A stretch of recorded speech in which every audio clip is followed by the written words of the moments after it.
Severance Season 2 Episode 3's ending not only marks Reghabi's return but also paves the way for a significant change in Mark's story.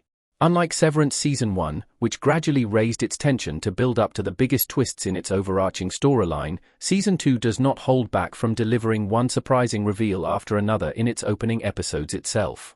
Although the Apple TV Plus sci-fi show has been hinting that Mark would agree to reintegrate for quite some time, it is surprising that he took the decision so early on Severance Season 2. The implications of Mark's decision will determine the narrative direction of Severance Season 2's future episodes as it sets in motion a new phase of his quest to find the truth about Gemma. Ms. Coble, too, seems to be on somewhat of a redemptive journey in Severance Season 2, given how she is starting to lose faith in the company she remained loyal to for so long. With so much going on in Severance Season 2's Episode 3, it seems necessary to break down the key turning points and how they will shape the show's future episodes. Why Mark finally agrees to reintegrate in Severance Season 2 Episode 3. His desperation to find his wife drives him. Mark's encounter with Coble in Severance Season 2 Episode 2's ending makes him wonder whether his wife, Gemma, could still be alive in the Lumen building. Owing to this, he tries to find a way to communicate with his innie in Episode 3. This is when he crosses paths with Reghabi, who previously tried to convince him to reintegrate. Reghabi asks him if his innie said anything about Gemma being alive during the overtime contingency incident. With this, Mark realizes that Reghabi, too, has seen his wife alive in the Lumen building. When he asks Reghabi about her, she reveals Gemma was alive and well the last time she saw her in Lumen. Mark joined Lumen as a severed employee because he struggled to deal with the grief of losing his wife. Learning that she might still be out there shocks him, forcing him to resort to extreme measures to find the truth about her fate. He was previously afraid of reintegration after seeing its negative effects on Petey. However, after he learns about Gemma, the mere prospect of seeing her again drives him to care less about the side effects and more about reuniting with her. The reintegration process in Severance Season 2 Episode 3's ending explained. Reghabi uses a form of transcranial magnetic stimulation for reintegration. Adam Scott as Mark in Severance Season 2's Episode 3. Reghabi's setup in Severance Season 2 Episode 3's ending primarily includes an electric pulse generator and a magnetic coil.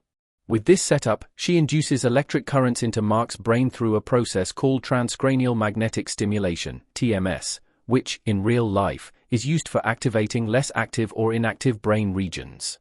Since Mark's innie brain is inactive when the outie takes over, the electric pulses help increase activity in his innie brain as well.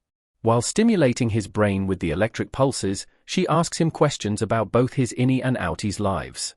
She does this to ensure that Mark also consciously makes an effort to overlap his innie and outie memories by bridging the gap between them. Reghabi gradually increases the level of difficulty of the question so that Mark does not experience a lot of cognitive load.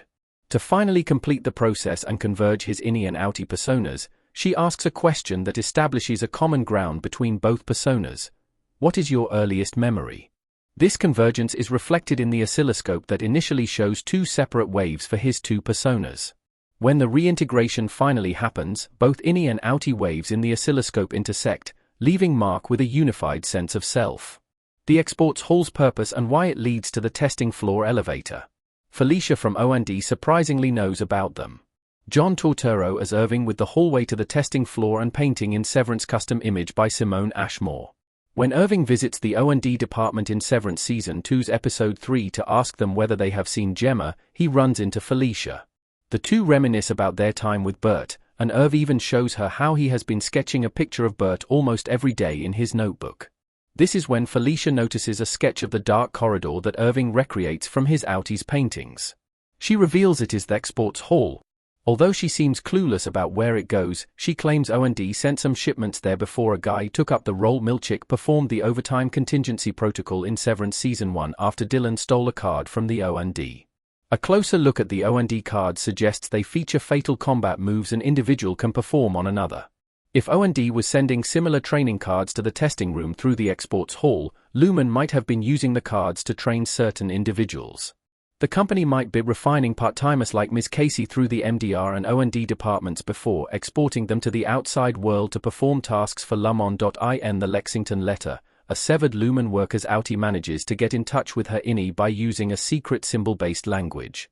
Through these letters, she learns the nature of her innie's work and realizes that it might have something to do with a real-world terrorist incident that caused harm to one of Lumen's biggest competitors.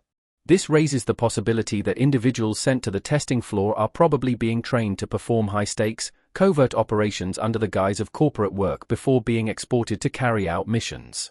Why the mammalians check Helly and Mark for pouches on their bellies. Their suspicion stems from a rumor. In Severance Season 1, Bert revealed that a rumor surrounding the Marcodata refinement employees suggests that they are all marsupials and have Goa'uld-like larvae in the pouches around their stomachs. It is believed that the larvae will one day eat the MDR workers and fully replace them.